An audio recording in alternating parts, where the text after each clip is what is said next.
জয় জয় রাম কৃষ্ণ ভুবন મંગલ। દર્શક મિત્રો નમસ્કાર। છીટીપેલના આંગણે શ્રી રામકૃષ્ણ પરમહંસ કહેલી વાતો, જેના દાર્શનિક હતા શ્રી મહેન્દ્રનાથ ગુપ્ત માસ્ટર મહાશયમાં, અને એમની સાથે રહીને એક અકિંચન ભક્તની જેમ આ વાતો લખી। વર્ષો પછી આ વાતોનું સંશોધન થયું અને આપણી સામે આવે છે એક શબ્દદેહ શ્રી રામકૃષ્ણ કથામૃત, જેના પાને પાને જીવન જીવવાની જડીબુટી સમાયેલી છે। શ્રી રામકૃષ્ણ કથામૃત લખી અને મહેન્દ્રનાથ ગુપ્તે ખરેખર આ જગત ઉપર એક મોટો ઉપકાર કર્યો છે। શ્રી રામકૃષ્ણ દેવના શિષ્યોમાંના એક શિષ્ય છે મહેન્દ્રનાથ ગુપ્ત, અને રામકૃષ્ણ કથામૃત આપણી પાસે અક્ષરદેહ મૂકનાર એ મહાશયને આપણા પ્રણામ। આજુબાજુના પરિવેશની અંદર, આજુબાજુના વાતાવરણની અંદર જીવાતા જીવનના પ્રસંગો લઈને, એક સંસારીના જીવનના પ્રસંગો લઈને રામકૃષ્ણ દેવ સરળ ભાષામાં એ વેદોના રહસ્ય, ઉપનિષદોના રહસ્ય અને કઠણમાં કઠણ ન સમજાય એવી વાતોને, આધ્યાત્મિક જગતની વાતોને એક સરળ બાનીની અંદર આપણને સમજાવે છે। શ્રી રામકૃષ્ણ પરમહંસ કહે છે કે જીવની ગતિ કેવી છે, આ વાત એક દ્રષ્ટાંત દ્વારા આપણી સામે લઈ આવે છે। ઈશ્વર તો કલ્પવૃક્ષ છે, ઝાંકી રહી ભાવના જૈસી। તમે જેવું ઈચ્છો, તમારી જીજીવિષા એ સાંસારિક પદાર્થોને મેળવવાની હશે તો ચોક્કસપણે તમારું શ્રેય અને પ્રેય એમાં સમાયેલું હશે તો તમને આવીને મળશે। રામકૃષ્ણ દેવ એક સુંદર દ્રષ્ટાંત આપે છે કે માણસનું મન જે સૂક્ષ્મ રૂપે વિચારે છે એ ક્યારે એની સામે સ્થૂળ રૂપે આવશે એની ખબર નથી હોતી। તો કહે છે કે તમારા વિચારોની અસર એટલી પ્રબળતા છે તો એ તમારી સામે દ્રશ્ય રૂપે આવીને ઊભી રહેશે। એટલે આપણા વિચારો એટલા સુંદર હોવા જોઈએ, સત્વશાળી હોવા જોઈએ કે જેના કારણે આપણો દિવસે દિવસે ક્રમિક વિકાસ થતો જાય। એક વ્યક્તિ એક જંગલમાંથી જઈ રહી છે અને થાકેલ, હારેલ, તૃષાતુર, ભૂખ લાગી છે, આવી એક વ્યક્તિ કલ્પવૃક્ષ નીચે આવીને બેસે છે। એને વિચાર આવે છે કે હું થાકેલો છું, મને ખૂબ થાકેલો છે, હું થાકી ગયો છું। આની અંદર એક સરળ જો એક ગાદી તકિયાવાળી પથારી આવી જાય તો કેવું સારું, એક વિચાર। પણ આપણે બધા એક એવા કલ્પવૃક્ષની નીચે બેઠા છીએ, આ વિચાર આવે છે એટલે કહે છે કે એક સારી સુવાય એવી પથારી મળી જાય તો હું ઘસઘસાટ સૂઈ જાઉં। ત્યાં તો તરત એની સામે એક સુંદર ગાદી તકિયાવાળી મખમલની એ પથારી આવે છે, આ માણસ તો આભો બની જાય છે, જોવે છે કાશું છે। કલ્પવૃક્ષ તમે જે વિચારો એ તમારી સામે હાજર કરી દે। ઈશ્વર રૂપી કલ્પવૃક્ષની નીચે દરેક જીવ આશરો લઈ રહ્યો છે। તમે જે વિવેકાનંદજી કહેતા કે જે ત્વરાથી, જે જીજીવિષાથી તમે માગશો ને એ અશક્ય નથી, ક્યાંક ને ક્યાંકથી તમારી સામે આવીને એ હાજર થઈ જશે। પણ એની અંદર તમારું શ્રેય હોવું જોઈએ। બીજાને ઉપદ્રવ કરવા માટે ઘણીવાર આપણને ખોટા વિચારો આવે છે, ઘણીવાર એકદમ શુદ્ર વિચારો આવે છે।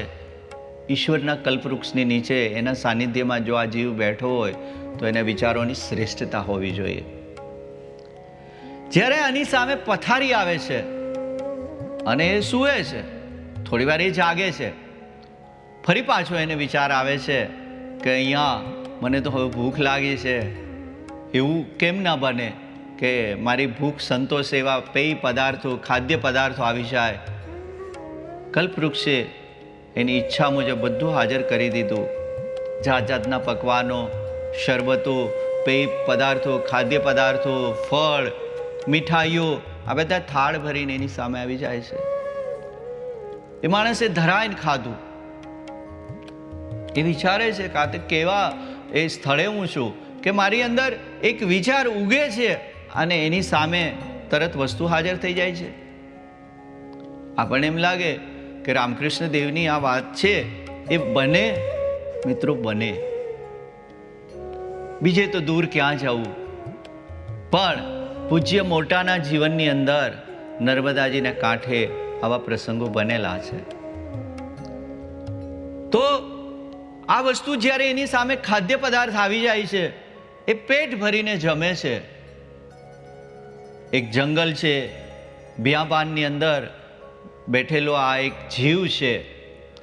જ્યારે એની કલ્પનાને સાકાર થતી જોવે છે ત્યારે અંદરનો એવિલ્સ, અંદરનો જે અજાગૃત ભય પેદા થાય છે.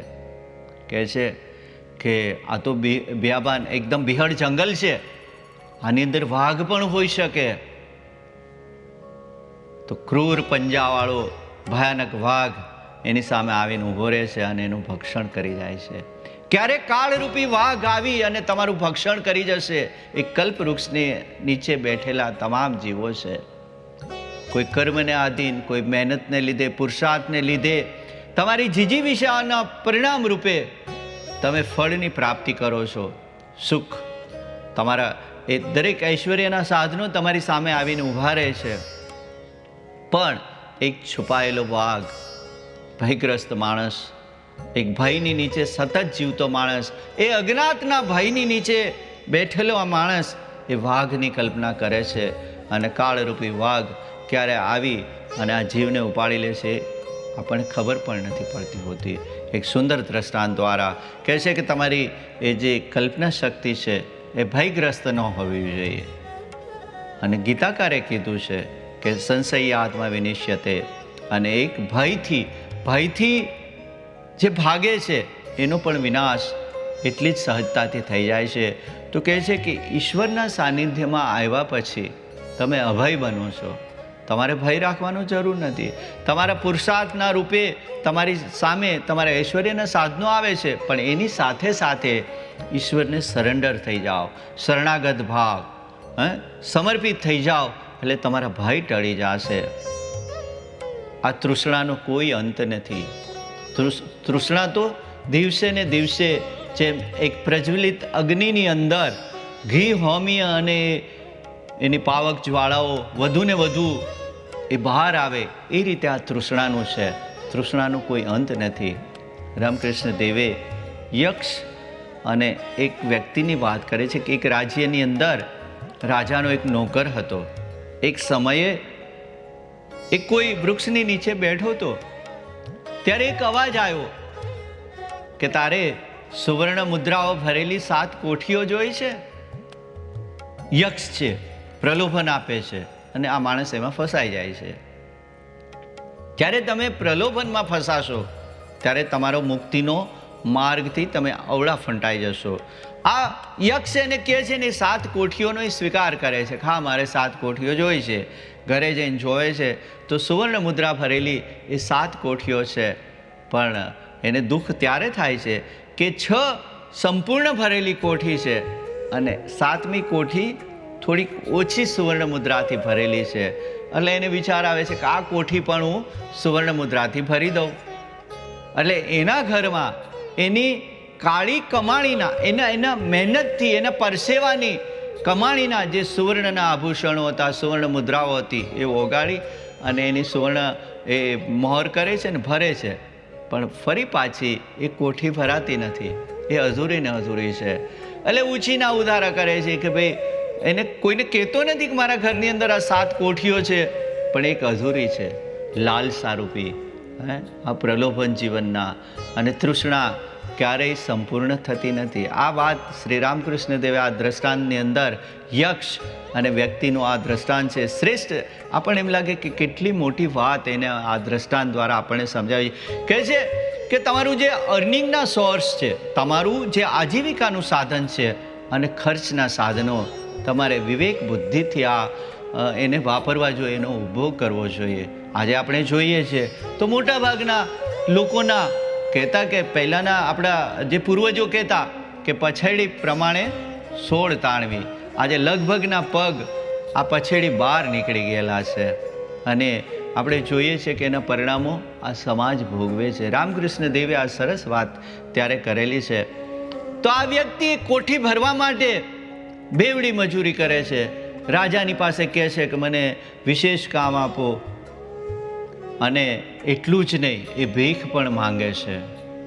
આપણે પણ આવું નથી કરતા આપણા જીવનમાં? આપણે એ વ્યક્તિની વાત નથી, આપણી જાતને જ મૂકી દઈએ કે તૃષ્ણા બેંક બેલેન્સ આજે જોઈએ તો હજારો અને કરોડોની અંદર આ આંકડાઓ છે, છતાં પણ વ્યક્તિ ભાગે છે.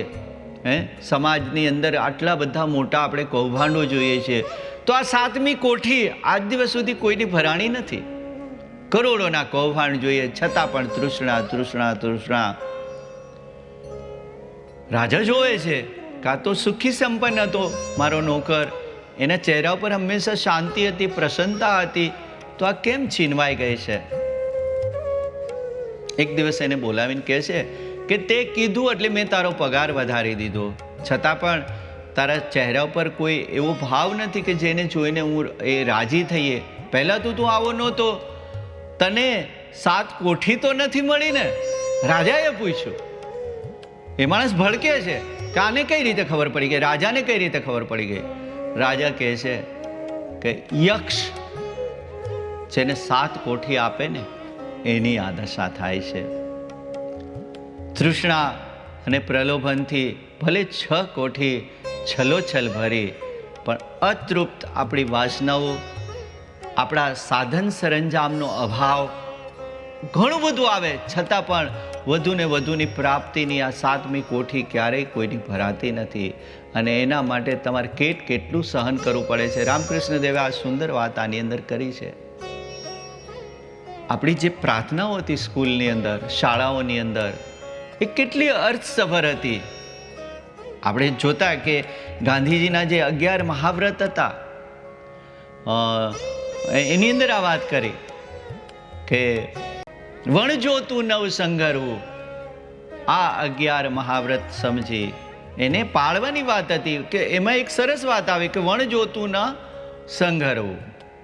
રામકૃષ્ણ દેવે એક વિશેષ, એક સુંદર દ્રષ્ટાંતની અંદર એક ખૂબ જ સરસ વાત કરી છે કે જે કે સમુદ્રને કાંઠે માછીમારો એના માછલા સૂકવેલા હતા, એમાંથી એક સમળી આવે છે અને સમળી એક મોટું બધું માછલું ઉપાડી ચાંચમાં અને ફરી પાછી આકાશમાં ઉડે છે. આગળ વહી જાય છે. એને એવું હતું કે હું નિરાતે ક્યાંક બેસીશ ડાળ ઉપર અને આ માછલીને ખાઈશ. હવે આ દ્રશ્ય જોવે છે ત્યારે એની પાછળ એક હજારો કાગડાઓ દોડે છે કે આના મોઢાની અંદર ભક્ષ્ય પદાર્થ છે, એની પાસેથી છીનવી લેવા માટે એ નોચ એની ચાંચ સજાવી અને સમળી ઉપર બધા કાગડાઓ એ ભાગે છે, એની પર પ્રહાર કરે છે ચાંચના. અને આની અંદરથી બચવા માટે સમળી આ જગ્યાએથી એટલી બધી ઉડાઉડ કરે છે, થાકી જાય છે. ખાવાની તો એને વેળા જ નથી રહેતી, કારણ કે તમે જ્યારે સંગ્રહ કરો છો ને તો એ સંગ્રહ જ હોય છે, તમે એનો ઉપભોગ નથી કરી શકતા. એની પાછળ તો કેટલા ભયસ્થાનો, કેટલા એ બધા જ તત્વો તમારી પાછળ દોડે છે, હે ને? તમે જોજો જે સંગ્રહખોર છે ને એના ભયસ્થાનો કેટલા બધા હોય છે, એને રાત્રે નીંદર નથી આવતી, એટલે કહે છે કે સંઘરવું નહીં જાજુ. આ સમણીના દ્રષ્ટાંત દ્વારા. અને દત્ત મહારાજના જીવનની અંદર પણ આ સમણીની વાત છે કે એ સમણીને જ્યારે જુએ છે, તમે બોધ આપનાર જે પંચતંત્રોની વાત, આપણી કેટલી સુંદર પરંપરાઓ હતી, પક્ષીઓ દ્વારા આખો સંદેશ અપાતો. પંચતંત્રની અંદર પણ આ વાત છે, દત્ત મહારાજના જીવનની અંદર છે, અને આ વાત કથામૃતની અંદર પણ છે. તો સમળી જ્યારે આકાશની અંદર ઉડે છે, કાગડાઓ એની પાછળ દોડે છે. સમળીને એમ હતું કે આ ચાંચ દ્વારા મને મારી નાખશે. આ જીવની દશા છે. બધેથી બધું ભેગું કરે છે, સંગ્રહ કરે છે, પણ એને સાચવી નથી શકતો. એક ઇંગ્લિશ વાર્તા હતી કે આખો દિવસ એ દુકાનદાર પોતાની એ ગુણીઓને અનાજની થપ્પીઓને ગણે રાખતો હતો અને એક સાંજે જ્યારે આ થપ્પીઓ ગણતો હોય છે તો બધી જ એ ગુણ એની ઉપર પડે છે અને દટાઈ જાય છે. આ સંગ્રહખોરની દશા થાય છે. અંત ખૂબ જ ખરાબ હોય છે સંગ્રહનો. રામકૃષ્ણ દેવે કીધું કે સમળીએ પોતાની જાત બચાવવા માટે એ માછલાને ફેંકી દીધું. કાગડાઓ જોવે છે કાને તો ફેંકી દીધું અને જે પડતું હતું માછલું ધરતી ઉપર એની તરફ બધા કાગડાઓ આવે છે અને માછલું લેવા માટે અંદરો અંદર લોહી જાણ થઈ જાય છે અને મુક્ત મને સમળી એ મુક્ત ગગનની અંદર વિહાર કરે છે. જ્યારે ત્યાગી દિવસો જીવનની અંદર જ્યારે ત્યાગની ભાવના આવે છે, જ્યારે સંગ્રહની વૃત્તિ તમારી ખતમ થઈ જાય છે અને ત્યાગ દ્વારા તમે તમારા જીવનની અંદર અનુપમ શાંતિ મેળવી શકશો. વાત કરીને કે આપણી જરૂરિયાત પૂરતું બરાબર છે. ગાંધીજી આ જ વાત કરતા હતા કે તમારી જે બેઝિક તમારી રિક્વાયરમેન્ટ છે ત્યાં સુધી સંગ્રહ બરાબર છે, પણ વધુ સંગ્રહ તમારા વ્યક્તિત્વને, તમારી પ્રતિભાને, તમારે સત્વને હંમેશા એ ક્યાંક ગળી જાય છે, ક્યાંક ઢાંકી દે છે અને ક્યાંક તમારા મુખ્ય માર્ગથી તમને વિચલિત કરી દે છે. રામકૃષ્ણ દેવ આ દરેક નાની નાની વાતો દ્વારા, એક નાના નાના પ્રસંગો દ્વારા આપણને ઘણું બધું કહી દે છે. કથામૃતને પાને દર્શક મિત્રો આવી અનેક વાતો સંચવાયેલી છે, સંગ્રહાયેલી છે. માસ્ટર મહાશયના એ પુનિત પ્રયાસથી રામકૃષ્ણ કથામૃતના આ દ્રષ્ટાંતો આપણા જીવનની અંદર આપણને એક માર્ગ સુધી, આપણા ગંતવ્ય સુધી લઈ જાય છે. આ બધા પર રામકૃષ્ણ દેવના આશીર્વાદ ઉતરો. ફરી પાછા આપણે GTPLને આંગણે એક નવી નવી વાતો, નવા નવા દ્રષ્ટાંતો લઈ અને આવતા સપ્તાહે ફરી પાછું મળીશું. ત્યાં સુધી નમસ્કાર. જય ઠાકુર. જય જય રામ કૃષ્ણ ભુવન મંગલ.